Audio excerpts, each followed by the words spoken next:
Inside the stone walls of Sing Sing prison, the Rosenbergs wait all day for word of their fate. It's now more than 2 years since they were first sentenced to die for organizing atomic espionage for Russia. Rabbi Irving Kozlow, a prison chaplain, goes in. He will not leave until after the execution, which is being held before sundown because the setting of the sun this Friday marks the beginning of the Holy Sabbath in the Jewish calendar.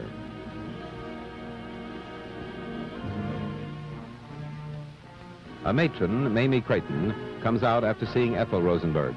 She says the woman refuses to believe she's going to die, insists she is innocent.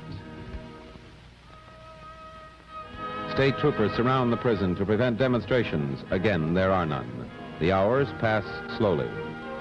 Julius Rosenberg, now 35, his wife Ethel, now 37, married 14 years and 1 day, parents of 2 boys, tonight dined on hard-boiled eggs, macaroni salad, and tea.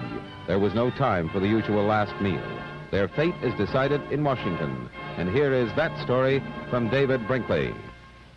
In these last minutes before the Rosenbergs are electrocuted at Sing Sing prison, here's how in Washington today their attorneys went through the last possible legal maneuvers to save them.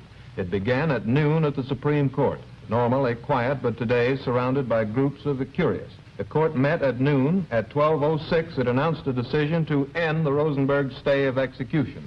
That was the stay granted 2 days ago by Justice Douglas. That seemed to be the end, but it wasn't. Their attorneys promptly asked for another stay while they appealed to President Eisenhower again for clemency. The court said it would consider it. Meanwhile, the lobbyists who came to Washington to work for the Rosenbergs kept up their parade in front of the White House. People riding by in automobiles shouted and asked why they didn't go to Russia, but there was no other disorder, so the police left them alone. They even sang a little song somebody wrote especially for this occasion, but the picketing and singing did them no good, because at the Supreme Court by this time, the government's lawyers, having won their case, were leaving. The court had refused again to delay the execution. A few minutes later, Emanuel Block, chief counsel, came out and read us a telegram he had sent to the president. For sake of American tradition, prestige, and influence, urge redress for Rosenbergs.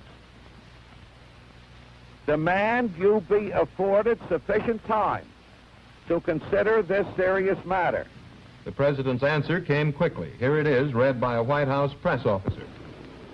The following is part of a statement just issued by the President of the United States. I am convinced that the only conclusion to be drawn from the history of this case is that the Rosenbergs have received the benefit of every safeguard which American justice can provide. There is no question in my mind that their original trial and a long series of appeals constitute the fullest measure of justice and due process of law. Throughout the innumerable complications and technicalities of this case, no judge has ever expressed any doubt that they committed most serious acts of espionage. Accordingly, only most extraordinary circumstances could warrant executive intervention in the case.